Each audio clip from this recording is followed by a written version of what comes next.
Is Ariana Santiago and I'm a sophomore this year. I was born in New York City, but my parents moved my brother and I to Loxahatchee when I was 3 years old.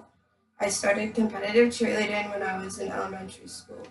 A friend from school invited me to come check out her team to see if I would like it, and later that night I told my mom I'd like to cheer. This bow represents all the years that I have cheered, and some were happy and some were sad. When I started cheering, I did not know how to do any of the stunts or tumbling, but the coaches worked with me a lot, and soon I was doing back handsprings and tucks.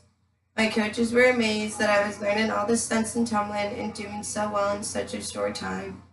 We had practice about 2 to 3 times a week, and when competitions came up, we would have practices on the weekends. As one of the smaller girls on the team, the coaches wanted me to be a flyer, but my dad said no because he did not want me to get hurt if one of the bases dropped me.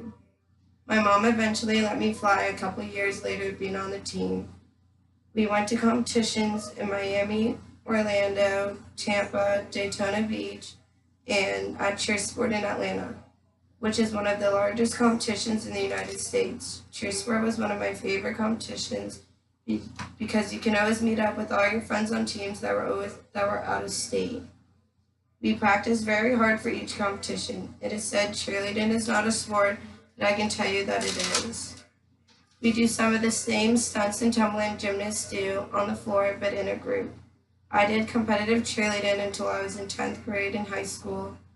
At that time, I started cheering on my high school cheerleading team. In my senior year, we placed third at the state finals in the co-ed division.